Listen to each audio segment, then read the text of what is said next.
하나님의 말씀은 마태복음 11장 25절에서 27절까지의 말씀입니다. 다 같이 함께 읽겠습니다. 그때에 예수께서 대답하여 이르시되 천지의 주제이신 아버지여, 이것을 지혜롭고 슬기 있는 자들에게 숨기시고 어린아이들에게는 나타내심을 감사하나이다. 옳소이다. 이렇게 된 것이 아버지의 뜻이니이다. 내 아버지께서 모든 것을 내게 주셨으니 아버지 외에는 아들을 아는 자가 없고 아들과 또 아들의 소원대로 계시를 받는 자 외에는 아버지를 아는 자가 없느니라. 아멘. 설교를 준비하다 보니까 어떤 재미있는 얘기가 하나 있었습니다. 어떤 세상에 이런 일이 나올 만큼 깜짝 놀랄 일인데요, 어떤 분이 감옥에 갇혔는데 그만 어떻게 해서 탈옥을 해서 성공을 했습니다. 그래서 집에까지 도착을 하게 됐는데 이미 벌써 탈옥한 이야기가 뉴스에 아주 떠들썩하게 아주 그렇게 사람 매스컴에 타고 그렇게 했는데요, 집에 들어왔더니 아내가 대뜸 화를 내면서 왜 이제 오냐고, TV에 보니까 이미 10시간 전에 탈옥했다고 그러던데 이제야 집에 오는 것이 말이 되냐고 막 소리를 치면서 막 혼내고 야단치는 거예요. 그리고 너무 화가 나고 속상해가지고 그 질로 집에서 다시 뛰쳐나와가지고 교도소로 들어갔다는 겁니다. 이게 너무 큰 이슈가 돼가지고 이게 매스컴을 타게 됐는데 어떻게 어렵게 기자하고 인터뷰를 하게 됐습니다. 아니, 탈옥을 하셨는데 왜 다시 교도소로 들어오셨습니까? 그렇게 물었더니 자초지종 이야기하면서 부인의 잔소리 때문에 내가 견딜 수가 없다고, 차라리 그렇게 해서 있는 것이 지옥 같다고, 오히려 교도소에서 독방 생활하는 게 훨씬 편하고 좋다고, 이런 얘기를 하는 겁니다. 누가 지어낸 얘기인지 모르겠지만 참 웃지 못할 그런 얘기가 되겠습니다. 가정이 지옥 같다면 누가 살 수 있겠습니까? 참 안타까운 일이지요. 어떤 경우는 그러나 보면 종종 이 가정이 지옥처럼 느껴지는 사람들이 있다고 합니다. 여러분, 천국과 지옥의 차이점 뭐라고 생각합니까? 천국은 따뜻함이 있고 마음의 평안이 있습니다. 근데 지옥은 괴롭고 고통스러운 곳이다, 그렇게 이야기를 합니다. 그래서 사람들은 이 땅에서 사는 것이 너무 힘들고 괴로울 때 지옥 같다, 그런 얘기를 합니다. 그런데 가정이 어떤 사람에게는 천국 같은 사람도 있고 어떤 사람은 지옥 같은 사람이 있습니다. 또 교회 생활도 마찬가지죠.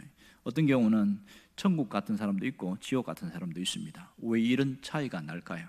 그것은 그 장소의 문제가 아니라 그곳에 있는 사람들의 문제겠지요.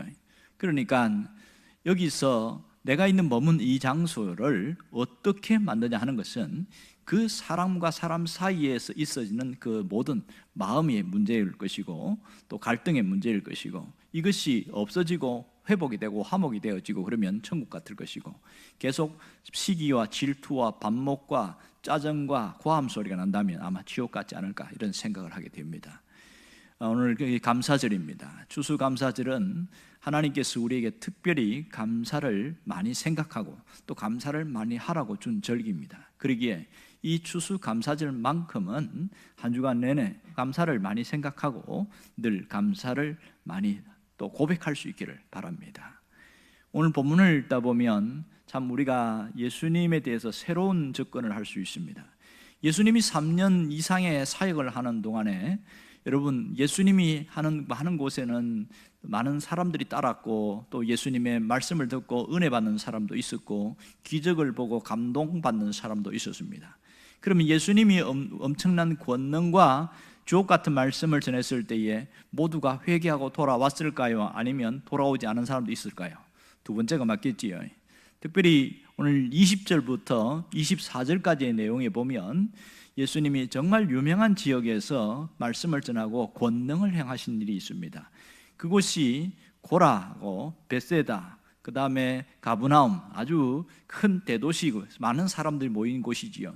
거기서 정말 좋은 말씀을 전하시고 또 그 사람들이 보는 앞에서 권능을 행했습니다. 그런데요, 그렇게 예수님의 기적을 보고서도 그 사람들이 회개하거나 돌이키지 않았습니다. 너무 화가 나고 너무 속상한 것이요. 자, 인간적인 측면에서 봅시다. 이 모습을 보면 예수님의 사역이 성공입니까? 실패입니까? 실패처럼 보입니다. 확실히 많습니다. 그렇게 많은 시간과 정성을 쏟아서 사역을 했는데 완전한 실패죠. 왜냐하면 사람들이 돌아오지 않은 것이 너무 화가 나고 속상한 것입니다. 예수님이 너무 화가 나셨는지 20절에 보면 화 있을진저 고라시나 베세다야 뭐 이렇게 얘기하고 화이스진저 가브나우마 이렇게 예수님께 굉장히 화를 내는 적이 있습니다. 그러면서 뭐라고 그러냐면 차라리 옛날에 소돔과 고모라에 이런 권능을 행했더라면 그들은 회개하고 돌아왔을 것이다. 근데 너희들은 이런 권능과 기적을 보고서도 돌아오지 않는 것이 정말 답답하다. 그렇게 예수님이 속상한 모습을 드러내고 있습니다. 어찌 보면 예수님의 사역이 이게 성공이 아니라 완전한 실패처럼 느껴집니다. 그런 답답한 마음 속에 25절이 시작됩니다. 그러면서 예수님이 하시는 말씀이 이렇게 말합니다. 천지의 주제이신 아버지여, 이것을 지혜롭고 슬기로운 자에겐 숨기시고 어린아이들에게 나타내심을 감사나이다. 이렇게 합니다. 지금 조금 전까지 화를 내신 예수님이 갑자기 태도를 바꾸어서 감사합니다. 이렇게 이야기합니다. 도대체 무슨 일이 있었던 것일까요? 이렇게 예수님이 화를 내시다가 감사로 태도를 바꾸는 모습을 보면 의아하게 느껴집니다. 아니, 왜 이럴까? 그런 생각을 하게 되지요. 가만히 생각해 보십시오. 예수님의 책망의 대상이었던 이들에게 저주와 진노를 쏟으셨던 그 모습에서 갑자기 돌이켜 감사를 하게 되면 다른 사람들이 무엇이라고 얘기를 할까요? 아마 옆에 있는 제자들은 이 모습을 본 예수님에 대해서 어떤 생각을 할까요? 갑자기 예수님이 이렇게 태도를 바꾼 것에 대해서 상당히 의아스러운 표정을 갖게 되어질 것이고, 도대체 왜 이렇게 말씀하시는가 의문점을 가질 것은 충분합니다. 누가 들어도 감사할 수 있는 그런 상황이 아닙니다. 그런데 이런 상황에서 감사한다고 말하는 것은 사실은 어떤 감정의 기복처럼 느껴질 수도 있다는 것이지요. 여러분 어떻게 생각되십니까? 예수님이 과연 그런 분이실까요? 그건 우리가 아니라는 것을 잘 알고 있지요. 예수님은 어떤 일 때문에 감정에 치우치거나 자기 감정에 연민에 빠지거나 어떤 분노하면서 그렇게 하는 분이 아니라는 것을 우리가 충분히 알 수 있습니다. 오늘 여기서 보면 예수님의 감사는 뭔가 또 다른 우리가 모르는 것이 있다는 것을 발견하게 되었습니다. 그것은 하나님의 뜻입니다. 오늘 26절을 보면 분명하게 이야기합니다. 옳소이다. 이렇게 된 것이 아버지의 뜻이니이다. 이렇게 말합니다. 그러니까 무슨 뜻입니까? 고라신과 베세다와 가브나움 이런 이 마을들이 그들이 하나님의 말씀을 듣고도 회개하지 않은 것이 아버지의 뜻이다 이랬습니다. 그러면 회개하지 않는 것이 어떻게 아버지의 뜻이 될 수 있을까요? 하나님은 그들에게 예수님의 메시지를 통해서 기회를 준 것이죠. 무슨 기회입니까? 회개하고 돌이킬 수 있는 기회를 준 겁니다. 그러나 그들의 강팍한 마음, 그들의 아주 굳은 마음들 때문에 회개하지 않고 돌이키지 않는 것은 하나님이 내버려 두신 결과라는 걸 알 수 있지요. 로마서 2장에도 보면 하나님이 많은 기회를 주었지만 그 상한 마음, 상실한 마음대로 내버려 두사 이렇게 하신 적이 있습니다. 이렇게 회개하지 않고 내버려 둔 것에 대해서 아버지의 뜻인 것을 비로소 깨닫게 된 것입니다. 예수님은 그들이 회개하지 않는 것조차도 아버지의 뜻 가운데서 이루어진 것을 깨닫고 비로소 감사하게 된 것이지요. 예수님은 이 감사를 통해서 아버지의 뜻을 깨닫게 되어졌고, 감사를 통해서 다시 한번 새롭게 시작할 수 있는 길을 만들어 나가신 것을 알 수가 있습니다. 여기서 예수님의 태도와 모습을 통해서 우리에게 보여주는 메시지가 무엇일까요? 실패한 것이 잘못된 것이 아니라 감사하지 않는 것이 문제다, 이걸 알 수가 있겠지요. 때로는 그 실패 속에서도 아버지의 뜻을 찾게 되어질 때에 감사할 수 있는 겁니다. 누가 진정한 감사를 하게 되느냐? 그것은 하나님의 뜻을 깨달은 자만이 할 수 있는 것이다, 이걸 알 수가 있었죠. 여기서 알 수 있는 것이 무엇일까요? 감사는 하나님의 뜻을 이루게 하는 것이라는 겁니다. 하나님의 뜻을 깨닫게 될 때에 진정한 감사의 사람이 될 수 있습니다. 실패가 문제가 아니라 감사하지 않는 것이 더 큰 문제입니다.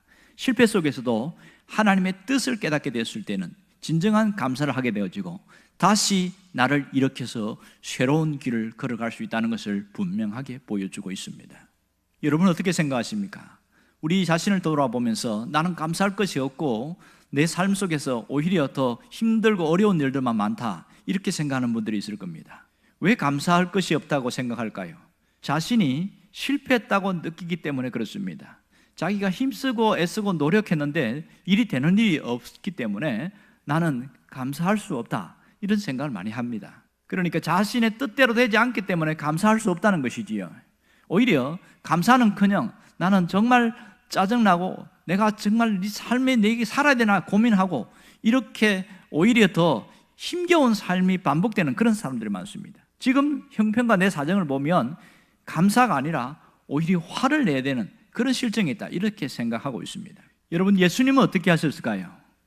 실패라고 생각되었던 그 사역 속에서 아버지의 뜻을 발견하고 나서 달라진 게 뭐냐면 감사였습니다. 예수님은 감사로 다시 시작했습니다. 감사로 다시 새롭게 일어났습니다. 예수님의 사역에는 실패가 없습니다. 그들이 거부하는 것이지 예수님이 실패한 게 아니거든요. 그러기에 예수님은 아버지의 뜻을 깨닫고 난 이후에 새롭게 시작하셨고 다시 일어날 수가 있었습니다. 우리가 하나님의 뜻을 깨닫는 것이 그만큼 중요한 겁니다. 지금 이 현실과 상황 속에서 하나님의 뜻을 깨닫게 되어지면 우리의 생각이 달라지고 우리의 태도가 달라집니다. 무슨 생각이 달라집니까? 그래도 여기까지 하나님이 이끌어 주신 것이 얼마나 귀한 것이냐, 내가 아직 건강하게 살아있는 것이 얼마나 귀한 것이냐, 그래도 남아있는 것이 정말 더 많구나, 이렇게 생각이 달라지면 뭐가 나올까요? 진정한 감사가 나오게 되지요. 우리는 항상 환경과 형편과 처지를 바라보면서 너무 부족하고 모자라고 이루어지지 않은 것, 되어지지 않은 것, 그것 때문에 짜증이 나고 불평이 날 수밖에 없거든요. 그러나 생각이 달라진 사람은 보는 게 달라집니다. 남아있는 것을 보게 되어지고 내가 가진 것을 보게 되어지고 내가 여유를 갖고 누릴 수 있는 이 모습들을 보면서 생각이 달라지면서 이제는 진정한 감사를 하게 되어집니다. 여러분, 그러므로 하나님의 뜻을 깨닫는 것이 훨씬 중요합니다. 어려운 환경보다 하나님의 뜻이 무엇인가를 아는 게 더 중요하다는 것이지요. 사람들 때문에 힘들고 또 경제적인 문제 때문에 고통을 당하고 여러 가지 힘든 상황이 문제가 아니라 여기에서 하나님의 뜻을 깨닫고 다시 감사의 자리로 나아가지 않는 것이 훨씬 큰 문제이지요.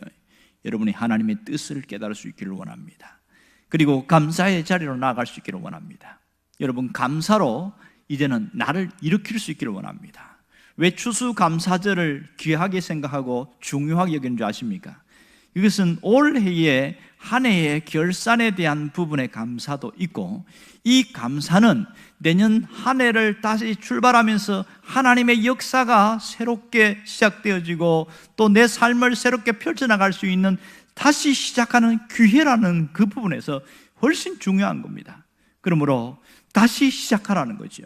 아무리 실패했어도 다시 일어나고 다시 시작하고 다시 회복해 나가라는 겁니다. 하나님은 우리의 삶을 열어가고 계시는 분입니다. 그러기에 이것을 깨달은 사람은 어떤 고백을 할까요? 진정한 이 삶을 하나님이 다시 시작할 수 있는 기회를 주시다는 걸 깨달은 사람은 나는 행복한 사람이다, 이렇게 고백합니다. 이것은 환경의 문제가 아니라 형편의 문제가 아니라 내가 어떤 존재인지, 하나님이 나를 어떻게 일으키기를 원하는지 그걸 깨달았기 때문에 하는 고백입니다. 나는 행복한 사람이다. 여러분, 이렇게 마음속으로 한번 고백해 보기 바랍니다. 나는 행복한 사람이다. 그러면 정말 행복한 사람이 되어지고 행복한 사람으로 살아갈 수 있게 된다는 것이지요. 왜 행복한 사람이 될까요? 감사를 통하여 다시 시작할 수 있는 복을 얻게 되어졌고, 이 감사를 통해서 나를 다시 일으킬 수 있는 힘을 얻게 되기 때문에 그렇습니다. 그러나 여기서 계속 불평과 원망과 내 마음의 우울함 속에 빠져 있다면 행복이 아니라 오히려 거꾸로 되겠죠. 나는 불행한 사람이다. 나는 억울한 사람이다. 나는 인생에서 버려진 존재다. 이것은 주님이 원하는 뜻이 아닙니다. 아버지의 뜻은 나를 일으키는 것이고 아버지의 뜻은 내가 행복하게 살아가는 데 있습니다. 오늘 우리가 어떻게 살아야 할까요? 최고의 감사로 내 삶을 일으킬 수 있기를 바랍니다. 최고의 감사로 행복한 삶을 만들어 나갈 수 있기를 원합니다. 최고의 감사는 준비된 감사요, 아버지의 뜻을 이루는 감사요, 목적을 이루는 감사입니다. 이 추수감사절을 통해서 하나님은 우리가 이제는 최고의 감사를 통해서 최선의 삶으로 나가고 감사로 내 삶을 축복의 세계로 열어나가는 그런 삶을 나가기를 바랍니다. 오늘 우리가 진정한 감사로 내 삶을 일으키고 내 삶을 새롭게 출발할 수 있기를 주의 이름으로 축원합니다. 기도하겠습니다.